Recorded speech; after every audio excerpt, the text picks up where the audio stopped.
மேஜிஸ்ட்ரேட்டை remand பண்ணி ஹாஸ்பிட்டலுக்கு treatment முடிஞ்ச பிறகு ஒரு ஜெயிலுக்கு போயிடலாம் அப்படின்னு அந்த இது வரைக்கும் இஸ் ரிமாண்டட் அண்டர் ஜுடிஷியல் கஸ்டடின்னு சொல்லிட்டு ஆர்டர் போட்டு வாரண்ட் சிகிச்சை எடுக்கிறதுக்காக ஒரு வார்டு இருக்கும். அந்த வார்டு எப்படி இருக்குன்னா ஒரு ஜெயில் மாதிரியே இருக்கும். அந்த வார்டில் தான் அவர் அட்மிட் பண்ணியிருக்காங்க. இந்த இறந்து போன ஆகாஷ் பேரில் 3 கஞ்சா வழக்குகள் இருக்கு, ஒரு கொலை முயற்சி வழக்கு இருக்கு. அவர் ஒரு சரித்திர பதிவேடு குற்றவாளி. இப்போ அவர் இறந்து போன பீரியட் வந்து ஜுடிஷியல் கஸ்டடி. டாக்டர்கிட்ட அவர் சொல்றாரு, சம்பந்தப்பட்டவரே சொல்றாரு. அதுக்கப்புறம் அவரே வந்து திருப்பி வந்து ராஜாஜி ஹாஸ்பிட்டலுக்கு போறாரு. அங்கேயும் டாக்டர் கேட்பாங்க, அங்கேயும் எழுதியிருப்பாங்க உனக்கு இந்த காயம் எப்படி ஏற்படுது. காவல்துறை வந்து எதுக்கு வச்சிருக்காங்கன்னா குற்றங்களை தடுக்கிறதுக்கும் நடந்த குற்றங்களை கண்டுபிடிக்கிறதுக்கும் தான். காவல்துறை வந்து ஒருத்தர் அடித்து கொலை செய்யறதுக்கு எந்த அதிகாரமும் கிடையாது. அப்படி செஞ்சாலும் அது கொலைதான்.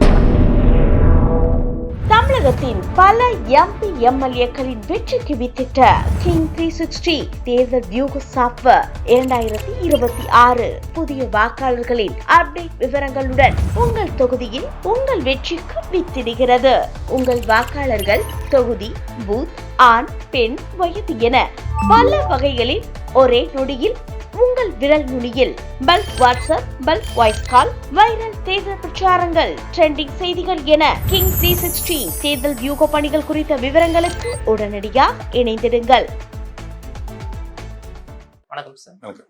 சிவகங்கை மாவட்டம் மானாமதுல வந்து ஒரு இளைஞரை வந்து போலீஸ் அடிச்சு கொன்னு இருக்காங்க அப்படின்னு சொல்லி அவங்க பெற்றோர் வந்து ஒரு பேட்டி கொடுத்துருக்காங்க. அது நீங்க கூட பார்த்துருக்கீங்க. என்ன நடந்திருக்கு சார் இந்த கேஸ்ல? அதாவது தென் மாவட்டங்கள் பொதுவாகவே வந்து கம்யூனலி சென்சிட்டிவ் டிஸ்ட்ரிக்ட்ஸ் அப்படின்னு சொல்லுவாங்க. அங்கே வந்து ஒரு 3 பிரிவினர்கள் ஜாதி, அந்த 3 ஜாதிக்குள்ளே தான் பிரச்சனைகள் அடிக்கடி வரும். அது மாதிரி தான் இப்போ நாங்குநேரில் நடந்தது நம்ம பார்த்தோம்.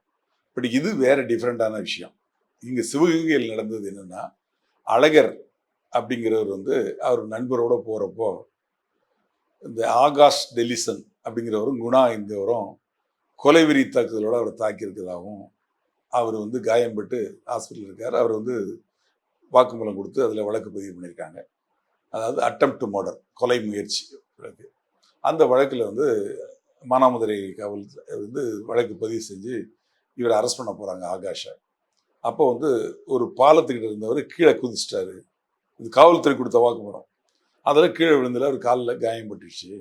உடனே அவரை வந்து சிவகங்கை அரசு மருத்துவமனையை கொண்டு அட்மிட் பண்ணோம். அவங்க வந்து மேல் சிகிச்சைக்காக மதுரை ராஜாஜி ஹாஸ்பிட்டலுக்கு அங்கே டிரான்ஸ்ஃபர் பண்ணிட்டாங்க. அங்கே ரெஃபர் பண்ணி அங்கே ட்ரீட்மெண்ட்டில் இருந்தார். அவரை வந்து மேஜிஸ்ட்ரேட்டை கூட்டு வந்து ரிமாண்ட் பண்ணிட்டோம். அதாவது ஜுடிஷியல் கஸ்டடிக்கு கொண்டு போயிட்டோம். மேஜிஸ்ட்ரேட்டை ரிமாண்ட் பண்ணி ஹாஸ்பிட்டலேருந்து ட்ரீட்மெண்ட் முடிஞ்ச பிறகு ஒரு ஜெயிலுக்கு போயிடலாம் அப்படின்னு 3 வரைக்கும் இஸ் ரிமாண்டட் அண்டர் ஜுடிஷியல் கஸ்டடின்னு சொல்லிட்டு ஆர்டர் போட்டு வாரண்ட் கொடுத்துட்டு போயிட்டாரு.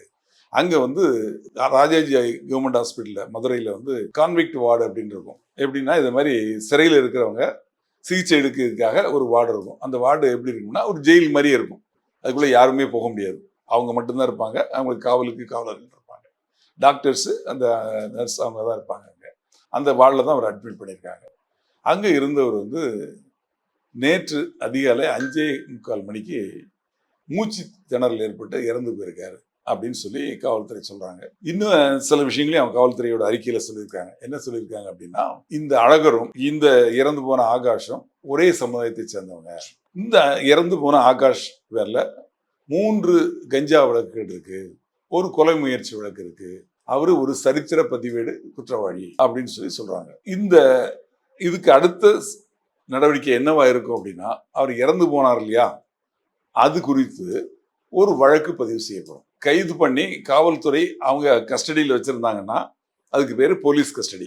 அதுக்கப்புறமா நீதிமன்றத்தில் ஆஜர்படுத்தி, நீதிபதி முன்பால் ஆஜர்படுத்தி, அவர் வந்து இவரை ரிமாண்ட் பண்றேன் அப்படின்னு ஆர்டர் போட்டா, வாரண்ட் கொடுத்து ஆர்டர் போட்டா, அதுக்கப்புறமா அவர் இருக்கிறது ஜுடிஷியல் கஸ்டடி. இப்போ இவரை வந்து காவல்துறை கைது பண்றாங்க. கைது பண்ண போகையில அவர் கீழே குதிச்சிருக்காரு, காயம்பட்டிருக்காரு அப்படின்னு சொல்றாங்க. காயம்பட்டதுக்கு அப்புறம் காவல்துறை வந்து அவர் ஹாஸ்பிட்டலுக்கு கொண்டு போறாங்க ட்ரீட்மெண்ட்டுக்கு. அங்கே அட்மிட் பண்ணுறாங்க, மேல் சிகிச்சைக்கு அங்கே கொண்டு போகிறாங்க. அதுக்கப்புறமா இவர் பேரில் வழக்கு இருக்குது, இந்த வழக்கில் இவர் சம்மந்தப்பட்டிருக்காரு அப்படின்னு சொல்லிட்டு ரிமாண்ட் ரிப்போர்ட் மேஜிஸ்ட்ரேட்டை கொடுக்குறாங்க. அதை வாங்கிட்டு அவர் வந்து இவரை பார்க்குறாரு. யார் அதில் குற்றம் சாட்டப்பட்ட நபர் ஆகாஷை வந்து பார்த்து அவர் பேரெல்லாம் கேட்டு அவரை வந்து ரிமாண்ட் பண்ணுறேன் அப்படின்னு சொல்லி ஆர்டர் போடுறாரு. அவர் எப்போ கையெழுத்து போட்டு ஆர்டர் போட்டு கொடுத்துட்டாரோ அப்போ இருந்து அவர் ஜுடிஷியல் கஸ்டடி. இப்போ அவர் இறந்து போன பீரியடு வந்து ஜுடிஷியல் கஸ்டடி.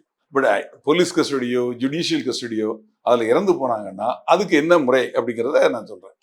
அதுக்கு வந்து ஒரு வழக்கு பதிவு செய்வாங்க. இது மாதிரி ஜுடிஷியல் கஸ்டடியாக இறந்து போயிட்டாரு, இவர் இது மாதிரி நான் தெரியும், இவர் இந்த வழக்கில் சம்மந்தப்பட்டிருக்காரு, இவர் நாங்கள் கைது பண்ணதுக்கு போகிறப்போ கீழே குதிச்சிட்டாரு, இத்தனை மணிக்கு கீழே குதிச்சாரு, அவருக்கு இந்த இடத்துல காயம்பட்டது, அவர் இந்த ஹாஸ்பிட்டலுக்கு கொண்டு போனோம், அதுக்கப்புறம் அங்கேருந்து எடுத்துகிட்டு வந்து இந்த ஹாஸ்பிட்டலுக்கு கொண்டு வந்தோம், அவர் ஜுடிஷியல் கஸ்டடிக்கு ரிமாண்ட் பண்ணோம். அதுக்கப்புறமா அவர் ட்ரீட்மெண்ட்டில் இருக்கையில் இத்தனாம் தேதி, அதாவது நேற்று காலையில் அதிகாலையில் 5:45 மணிக்கு மூச்சு திணறி இறந்து போயிட்டாரு, இது விஷயமா டாக்டர் இறப்பு சான்றிதழ் கொடுத்துருக்காரு இறந்துட்டான்னு சொல்லி அப்படின்னு சொல்லி ஒரு வழக்கு பதிவு பண்ணுவாங்க. இந்த வழக்கை பதிவு பண்ணிட்டு ஜுடிஷியல் மேஜிஸ்ட்ரேட் அந்த ஏரியாவுக்கு சம்பவம் நடந்த இடம் இருக்கு இல்லையா, அந்த இடத்தோட ஜுடிஷியல் மேஜிஸ்ட்ரேட் யாரோ அவங்களுக்கு அந்த எஃப்ஐஆர் போகும். அவங்க தான் அந்த வழக்கை விசாரிப்பாங்க. அவங்க விசாரிக்கிறது அப்படின்னா என்னன்னா, முதல்ல சம்பவ இடத்தை வந்து பார்ப்பாங்க, எப்படி நடந்தது, ஏது நடந்தது, அப்போ யார் யார் இருந்தாங்க அங்கே சாட்சிகள், அதில் சம்மந்தப்பட்டவங்க போலீஸார்னா யார் விரட்டினாங்க, யார் போய் எந்த போலீஸ்லாம் போய் பிடிச்சாங்க, அப்புறம் அங்கேருந்து தூக்கிட்டு எப்படி ஹாஸ்பிட்டலுக்கு கொண்டு வந்தாங்க, எந்த வண்டியில் கொண்டு வந்தாங்க, அப்புறம் டாக்டர்கிட்ட அவர் என்ன சொன்னார், கீழே விழுந்துட்டா சொன்னாரா, காவல்துறை அடிச்சதா சொன்னாரா, அதெல்லாம் டாக்டர் வந்து ஏஆர் காப்பி ஆக்சிடென்ட் ரெஜிஸ்டர் அப்படிங்கிறதுல எழுதியிருப்பார். ஃபர்ஸ்ட் வந்து அவரை மானாமதுரை சிவகங்கை ஹாஸ்பிட்டலுக்கு கொண்டு போனாங்க இல்லையா, அங்கே என்ட்ரி இருக்கும். அதுக்கப்புறம் அவங்க இந்த ஃபர்தர் ட்ரீட்மெண்ட்டுக்காக அவங்க ரெஃபர் பண்ணி ஜிஹெச்சுக்கு அனுப்பிச்சிருக்காங்க மதுரைக்கு. அங்கேயும் ஏஆர் காப்பி போட்டிருப்பாங்க.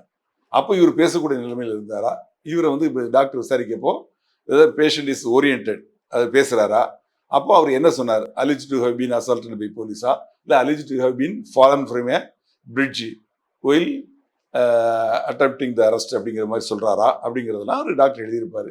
என்னென்ன இன்ஜுரிஸ் எழுதியிருக்கு அப்படிங்கிறதையும் எழுதியிருப்பார், யார் கூட்டு வந்தாங்க அப்படிங்கிறதெல்லாம் எழுதியிருப்பார். அதுக்கப்புறமா ட்ரீட்மெண்ட் பண்ணி அவருக்கு வந்து ஒரு ஃபைல் போட்டிருப்பாங்க. அந்த ஃபைலில் வந்து இவருக்கு என்ன காயங்கள் இருக்குது, முதல்ல இவர் ஏஆர் காப்பிலே காயங்கள் என்ன இருக்குன்னு எழுதியிருப்பார். அவங்க என்ன ட்ரீட்மெண்ட் கொடுத்தோம், எலும்பு முறிவு இருந்ததுன்னா அதுக்கு வந்து அவங்க வந்து எலும்பு முறிவு வந்து சரி பண்ணதுக்கு அறுவை சிகிச்சை பண்ணாங்களா, என்ன ட்ரீட்மெண்ட் பண்ணாங்க, அவர் திடீர்னு வார்டில் இருக்கையில் தான் இறந்து போகிறாரு. அப்போ அந்த வார்டு டாக்டர் தான் அவரை பார்த்துருப்பாரு. அப்போ அவர் என்ன சொன்னார் கடைசியாக, அது இறந்து டெத்து டியூ டு இது மாதிரி ஆஸ்வீஷா மூச்சு திணறலாம், இல்லை இந்த இன்ஜுரினாலையா அப்படிங்கிறதுலாம் அவர் டாக்டர் சொல்லுவார். அதுக்கப்புறமா இப்போ அந்த பாடியை வந்து மார்ச்சரியில் வச்சுருப்பாங்க. மேஜிஸ்ட்ரேட்டு அந்த முதல்ல போன இடம், சம்பவம் நடந்த இடம், அதுக்கப்புறம் அதில் சம்மந்தப்பட்ட பப்ளிக் சாட்சி, அதே மாதிரி காவல்துறை சாட்சி, இறந்தவரோட சொந்தக்காரங்க எல்லாரையும் விசாரிப்பாங்க. விசாரிச்சுட்டு மார்ச்சரியில் போய் அந்த பாடியை பார்த்து அதில் என்னென்ன காயங்கள் இருக்குது அப்படின்னு வச்சு அந்த பாடியை வச்சு ஒரு இன்குஸ்ட் பிரேத விசாரணை அப்படின்னு பண்ணுவாங்க. 5 சாட்சிகள் மேலே, பிரைவேட் சாட்சிகள் மேலே விசாரித்து அவங்க ஒரு பிரேத விசாரணை அறிக்கை ஒன்று தயார் பண்ணி 5 பேர்ட்டு கையெழுத்துவாங்க. அவங்க அந்த இதில் சம்மந்தப்பட்ட டாக்டர் எல்லாரையும் விசாரித்து அவங்ககிட்டையும் வாக்குமூலம் வாங்குவாங்க, அந்த சான்றிதழ்களையும் கைப்பற்றுவாங்க. அப்புறம் அவங்களே அந்த மேஜிஸ்ட்ரேட் அவங்களே ரிக்வசிஷன் கொடுத்து போஸ்ட்மார்ட்டம் பண்ணதுக்கு கொடுப்பாங்க. அந்த ரிக்வசிஷனில் அவங்க என்ன சொல்லுவாங்கன்னா, மோர் தேன் ஏ டாக்டர் 2 or more டாக்டர்ஸ் பண்ணணும் அப்படின்னு எழுதி கொடுப்பாங்க, அதை வீடியோகிராஃப் பண்ணணும் அப்படின்னு எழுதி கொடுப்பாங்க. ரெண்டாவது 24 ஹவர்ஸ்க்குள்ள இந்த எஃப்ஐஆர் இவர் இறந்து போனார் இல்லையா, அதுக்குள்ள மனித உரிமை ஆணையத்துக்கு தகவல் தெரிவிக்கணும் காவல்துறை. இப்போ இந்த அம்மா விசாரிக்க லேடி மேஜிஸ்ட்ரேட்டோ இல்லை மேஜிஸ்ட்ரேட் நீதித்துறை நடுவர் வந்து விசாரித்து அவர் வந்து ஒரு போஸ்ட்மார்ட்டம் ரிக்வெஸ்ட் கொடுத்துருவாங்க. போஸ்ட்மார்ட்டத்தை வீடியோகிராஃப் பண்ண சொல்லி ரிக்வெஸ்ட் கொடுத்துருப்பாங்க, வீடியோகிராஃப் பண்ணியிருப்பாங்க. அந்த வீடியோகிராஃபு உடனே 24 ஹவர்ஸ்க்குள்ள மனித உரிமை ஆணையத்துக்கு போகணும். அதுக்கப்புறம் 2 months டயத்துக்குள்ள இதை பற்றி ஃபுல்லாக விசாரித்து யார் இவர், என்ன எதுக்காக காவல்துறை தேடினாங்க, இவரோட பின்னணி என்ன, சம்பவம் நடந்தது எப்படி, சம்பவத்தை ஏன் தடுத்திருக்கக்கூடாது, இது வந்து காவல்துறையோட தவறு தானா, காவல்துறையை அட்டாக் பண்ணாங்களா, இல்லை வந்து இது ஏற்கனவே நடந்த அந்த ஆக்சிடென்டல் ஃபாலா, காவல்துறை இது பண்ணி சேஸ் பண்ணையில் விழுந்தாரா, என்னங்கிறதெல்லாம் அவங்க விசாரணை அறிக்கையில் தெளிவாக ஒரு அறிக்கையை கவர்மெண்ட்டுக்கு அவங்க ஜுடிஷியல் டிபார்ட்மெண்ட் மூலமாக அந்த மாவட்ட நீதிபதி மூலமாக அவங்க சப்மிட் பண்ணுவாங்க. அது வந்து எங்கே வரும்னா இதுக்கு வரும், நம்ம ஹோம் டிபார்ட்மெண்ட்டுக்கு வரும். பேரலா இந்த எஃப்ஐஆர் போட்டாங்கல்ல, இதுக்கு லோக்கல் போலீஸ் அவங்க போட்ட எஃப்ஐஆரை சிபிசிஐடி விசாரிக்கணும்னு சொல்லியிருக்காங்க, டிஜிபி உத்தரவு போட்டிருக்காங்க. அந்த சிபிசிஐடி அதை விசாரிப்பாங்க, பேரலா விசாரித்து அவங்களும் ஒரு ரிப்போர்ட்டை கொடுப்பாங்க ஹோம் டிபார்ட்மெண்ட்டுக்கு. ஹோம் டிபார்ட்மெண்ட் 2 ரிப்போர்ட்டையும் வாங்கி பார்த்துட்டு எது சரி எது தவறு, அதாவது நடந்தது உண்மைதானா, காவல்துறை அடித்து அதனால இறந்து போனார் அப்படின்னா அந்த காவல்துறை மேலே வழக்கு பதிவு செஞ்சு கொலை வழக்கு நடத்துறதுக்கு உத்தரவு போடுவாங்க. உதாரணத்துக்கு சாத்தாங்குளம் இன்சிடென்ட், 2வது அஜித்குமார், அந்த மாதிரி போடுவாங்க. இல்லை இது வந்து தற்செயலாக தான் நடந்தது அப்படின்னா அவங்க வந்து இது தற்செயலாக நடந்துன்னு சொல்லி இது ஜஸ்டிஃபைடு ஆர் அன்ஜஸ்டிஃபைடு அப்படின்னு சொல்லி ஜஸ்டிஃபைடுன்னு போட்டு ஒரு ஜிஓ போட்டு க்ளோஸ் பண்ணிடுவாங்க. ஜஸ்டிஃபைடாக இருந்தாலும் சரி, அன்ஜஸ்டிஃபைடாக இருந்தாலும் அதுக்கு ஒரு ஜிஓ, கவர்மெண்ட் ஆர்டர்னா சிஎம் வரைக்கும் கையெழுத்து போட்டு கவர்னர் கையெழுத்து போட்டு தான் வரும் ஜிஓ. அந்த மாதிரி அந்த வழக்கு அதுக்கு முடிவுக்கு வரும். இது இவங்க தவறு செஞ்சிருக்காங்கன்னு சொன்னா இவங்க மேல நீதிமன்றத்தில் வழக்கு தொடரப்பட்டு அந்த வழக்குகள் நடக்கலையா, இப்போ கிட்டத்தட்ட அது 5 வருஷமா நடக்குது சாத்தாங்குளம் வழக்கு. அந்த மாதிரி நடக்கும். அதில் அவங்களுக்கு தண்டனையும் கிடைக்கலாம். சரி, இப்போ இந்த கேஸ்ல இறந்த ஆகாஷோட அவங்க அப்பா என்ன சொல்றாருன்னா, என்னோட மகன் பாலத்துல தான் குதிக்கவே கிடையாது. போலீஸ் பிடிக்க வராங்கன்னா யாரும் பாலம் குதிப்பாங்களா, ஆனா பையன் குதிக்கல. அப்போ அவரோட கால் உடைஞ்சதுக்கு காரணமே போலீஸ் தான் அப்படின்னு அவர் சொல்றாரு சார். இப்போ அந்த பையனை ஹாஸ்பிட்டலுக்கு கொண்டு போயிருப்பாங்க. அவரை டாக்டர் விசாரிச்சிருப்பாரு. அப்போ டாக்டர் கிட்ட அந்த பையன் சொல்லியிருப்பார், யாரும் இறந்து போனா ஆகாஷ் வாக்குமூலம் கொடுத்துருப்பார். அந்த வாக்குமூலத்தில் என்ன கொடுத்துருக்காருன்னு பார்க்கணும். அது ரொம்ப முக்கியமான எவிடன்ஸ். ஏன்னா டாக்டர் கிட்ட அவர் சொல்றாரு, சம்மந்தப்பட்டவரே சொல்றாரு. அதுக்கப்புறம் அவரே திருப்பி இங்க ராஜாஜி ஹாஸ்பிட்டலுக்கு போறாரு. அங்கேயும் டாக்டர் கேட்பாங்க, அங்கேயும் எழுதியிருப்பாங்க ஆக்சிடென்ட் ரெஜிஸ்டர்ல. இது போக மேஜிஸ்ட்ரேட் ரிமாண்ட் பண்ண வந்தாங்கல்ல, இவரை ரிமாண்ட் பண்ணதுக்கு அங்கே வந்தாங்கல்ல, அவங்க கேட்டிருப்பாங்க உனக்கு இந்த காயம் எப்படி ஏற்பட்டது. அப்போ அவர்கிட்டையும் சொல்லியிருப்பாரு. அப்போ அதெல்லாம் சீர்தூக்கி பார்ப்பாங்க. இப்போ அவங்க அப்பா இந்த மேஜிஸ்ட்ரேட் இறந்து போனதை விசாரிக்கிற மேஜிஸ்ட்ரேட் இருக்காங்களா, அவங்ககிட்ட அவரோட என்னென்ன தரப்பு நியாயங்கள் இருக்கோ அதை சொல்லலாம். அதில் தப்பே கிடையாது. அது மாதிரி மனித உரிமை ஆணையத்திலையும் அவங்க சொல்லலாம். சிஎம்முக்கு அவங்க பெட்டிஷன் அனுப்பலாம், இது மாதிரி நடந்திருக்கு அப்படின்னு சொல்லிட்டு. அவங்க தரப்பு என்ன நியாயங்கள் இருக்கோ நிச்சயமா அதை சொல்லலாம். இதுல காவல்துறை அவங்க தான் அடிச்சிட்டாங்கன்னு சொல்றாங்கன்னா, காவல்துறை இந்த வழக்கை விசாரிக்கவில்லை. நீதித்துறை நடுவர் தான் விசாரிக்கிறாங்க. பேரலா சிபிசிஐடி விசாரிக்கிறாங்க.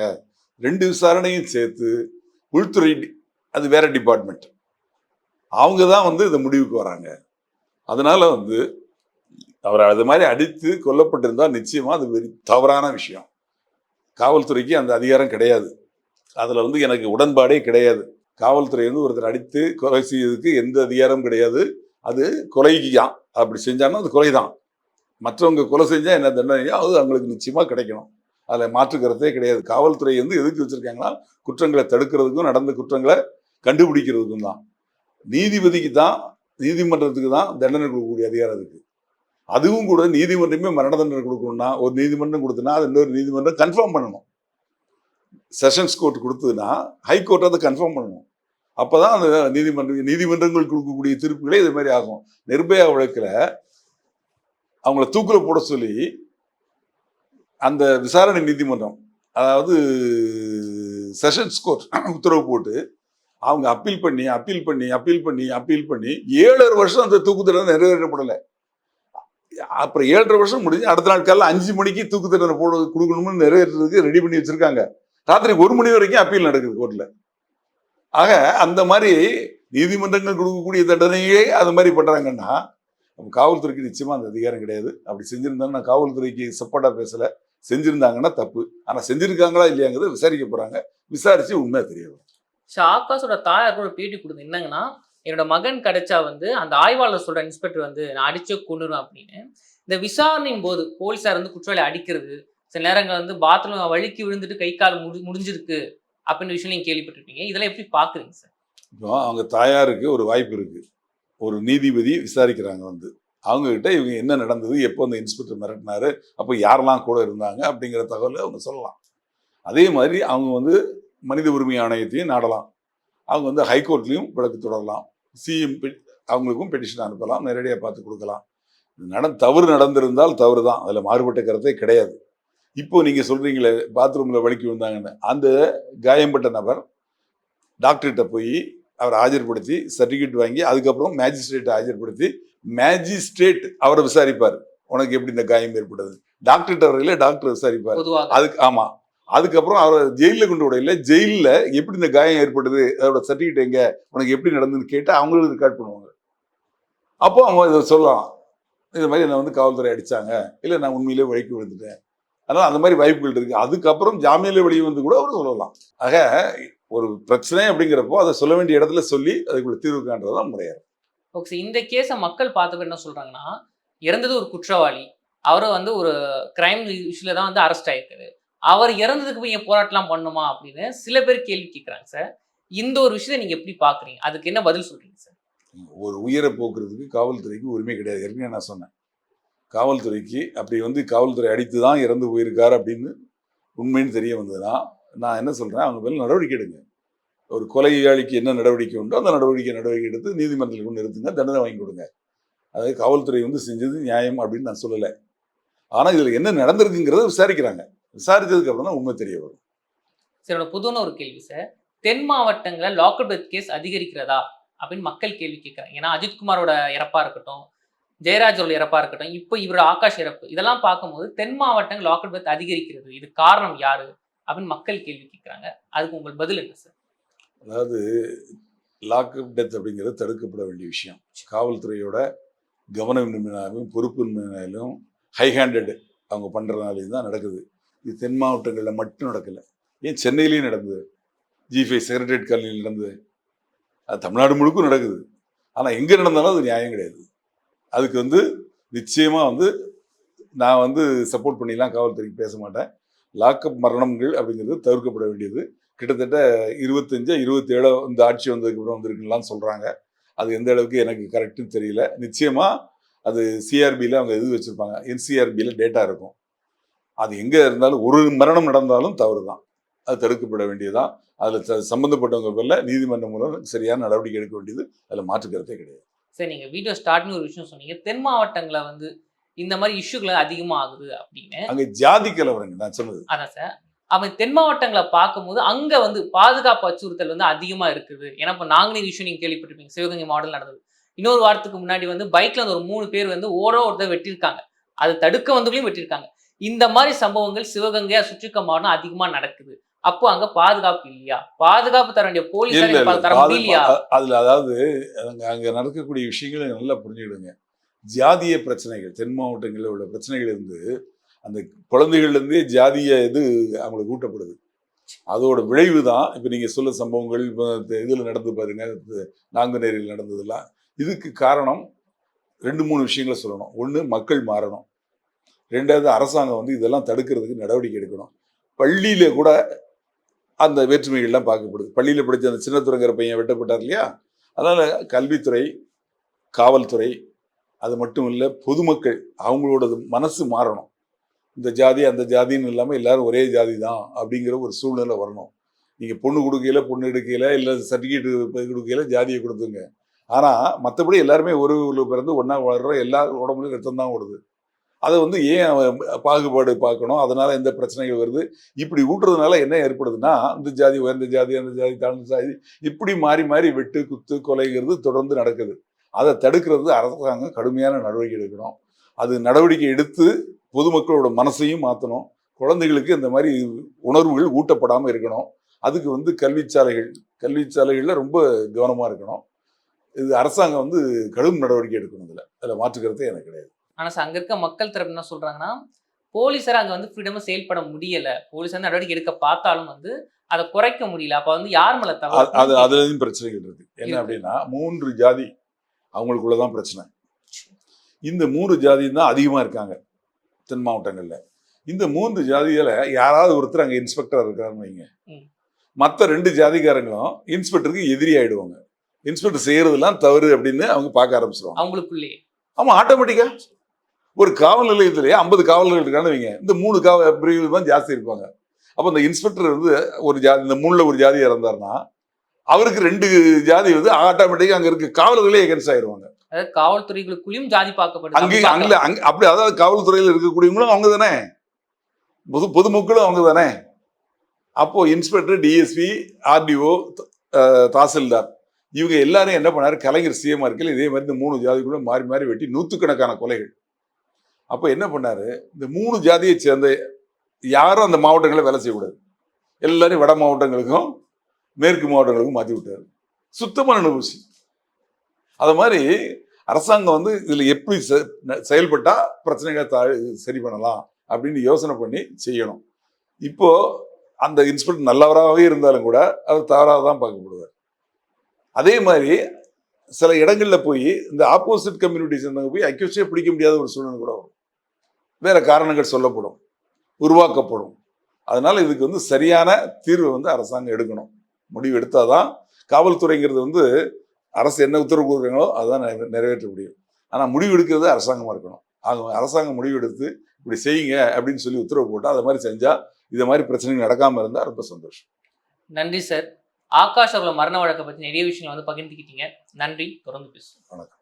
தமிழகத்தின் பல எம்பி எம்எல்ஏக்களின் வெற்றிக்கு வித்திட்ட கிங் 360 தேர்தல் வியூக சாப்ட்வேர் 2026 புதிய வாக்காளர்களின் அப்டேட் விவரங்களுடன் உங்கள் தொகுதியில் உங்கள் வெற்றிக்கு வித்திடுகிறது. உங்கள் வாக்காளர்கள் தொகுதி, பூத், ஆண், பெண், வயது என பல வகைகளில் ஒரே நொடியில் உங்கள் விரல் நுனியில் bulk WhatsApp, bulk voice call, viral தேர்தல் பிரச்சாரங்கள், ட்ரெண்டிங் செய்திகள் என கிங் 360 தேர்தல் வியூக பணிகள் குறித்த விவரங்களுக்கு உடனடியாக இணைந்திடுங்கள்.